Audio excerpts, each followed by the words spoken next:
aujourd'hui, on reprend leçon sur les fractions pour se rafraîchir la mémoire. Donc j'écris une fraction ici, un tiers, je rappelle les termes. En haut, c'est le numérateur, c'est ce qu'on a. En bas, c'est le dénominateur, c'est en combien on le partage. Donc une fraction, c'est une autre manière d'écrire les nombres, et c'est une division. Ça, c'est la barre de fraction. Donc on reprend très simplement. Les plus connus, celle-ci, c'est un demi, vous le savez, hein, on l'utilise tous les jours, une demi-heure, un demi, je sais pas quoi, une demi-baguette, c'est des choses qu'on utilise. Une demi, c'est une moitié. Un tiers, d'accord.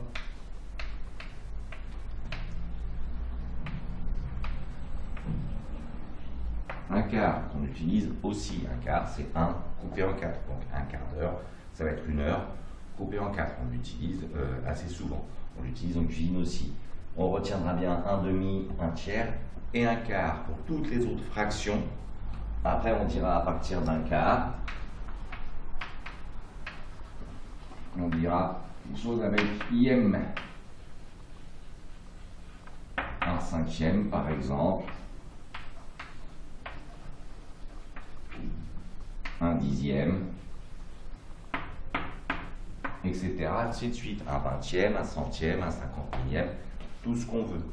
Chaque fraction a une correspondance avec un nombre. D'accord? La plupart du temps, un nombre à virgule.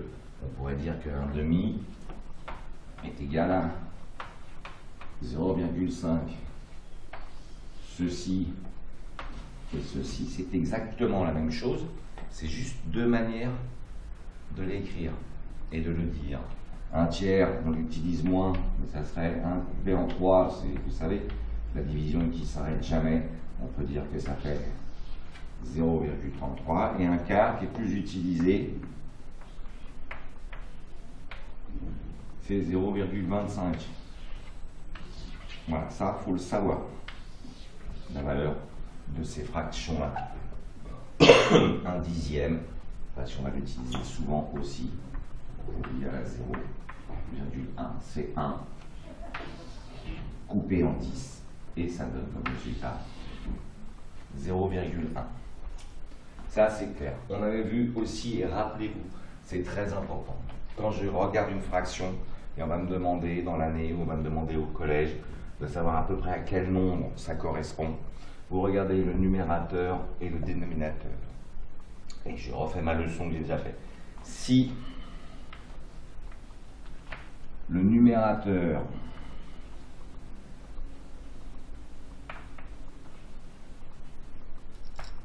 ça fait longtemps que je n'ai pas écrit est plus grand que le dénominateur,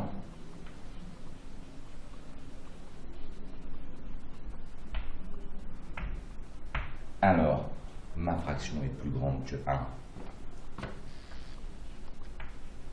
F pour fraction est plus grande que 1. Exemple que je pourrais donner, j'efface ceci.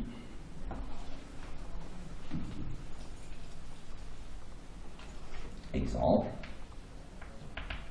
4 demi, mon numérateur, ce que j'ai, on est 4, bonbons, craie, ce que vous voulez. Le dénominateur, c'est en combien je partage en 2, 4 que je partage en 2, j'ai 4 bonbons, je partage avec mon copain, ça fait 2, on voit bien que ce nombre est plus grand que 1, 4 demi égale 2, parce que mon numérateur est plus grand que 1. Le deuxième exemple, vous aurez compris, je l'écris pas, ça veut dire numérateur est plus petit, ça veut dire que le dénominateur, alors, j'écris très mal, pardon, ma fraction est plus petite que 1. Je mets un exemple. Et bien, on va prendre ce qu'on a vu. Un quart, j'en ai un, une craie, un bonbon, un carambar, je le partage en 4. Ça, c'est ce que j'ai, c'est en combien je coupe. Vous comprenez bien que si j'ai un carambar, je le partage en 4, je vais devoir le couper et qu'on va avoir chacun un petit morceau de carambar. Et le nombre, c'est ça, on l'a vu, avant. Et le dernier cas, le plus facile, si le numérateur est égal au dénominateur, alors f, ma fraction, est égale à 1. Exemple, 4 quarts, j'ai 4 bonbons et on est 4 en tout, j'en donne 1 à chacun, j'en garde 1 pour moi, ben vous aurez tous compris que 4 quarts, ça fait 1. Donc 4 quarts d'heure, ça fait 1 heure, par exemple. Voilà pour les fractions. Il faut que vous sachiez, les enfants, que vous rappeliez que la fraction, c'est une autre écriture d'un nombre, soit un nombre entier, soit un nombre décimal. Un nombre entier, c'est un nombre sans virgule, un nombre décimal, c'est un nombre à virgule. Donc la fraction, c'est une autre écriture. Que en haut, c'est le numérateur, c'est combien vous avez. La barre de fraction, c'est un diviseur. Et en dessous, c'est en combien vous coupez. Donc quand j'ai 1 et que je coupe en 3, cette fraction-là veut dire ça. J'ai 1 et je le partage en 3. On pourrait l'écrire d'une autre manière encore. Hein. Voilà. Et c'est juste une autre manière d'écrire les nombres. Il faut maîtriser ce vocabulaire, numérateur, dénominateur. Il faut comprendre ceci. Donc, dès que vous aurez un travail à faire sur une fraction, vous l'observez. D'accord, c'est 4 demi, donc c'est déjà plus grand que 1. Parce que comme travail, on va faire ça. On va essayer de voir à quoi correspondent des fractions, essayer de trouver si elles sont plus grandes que 1, plus petites que 1 ou égales à 1. Égal à 1, c'est facile. Hein. Si vous avez deux mêmes nombres au-dessus et en dessous de la barre de fraction, c'est égal à 1. Déjà, ça, c'est pas mal. Après, il y a ceux qui sont plus petits que 1 et ceux qui sont plus grands que 1. Et on fera des exercices là-dessus. Mais une fois que vous aurez tous vérifié ça, et puis il faut savoir, évidemment, un demi, un tiers, un quart, et puis entraînez-vous à écrire un cinquième, un dixième, un vingtième, un millième, un 200 millième si vous voulez, un 14e, un 42e. Il faut juste rajouter ième. C'était bien, hein. C'est terminé pour aujourd'hui.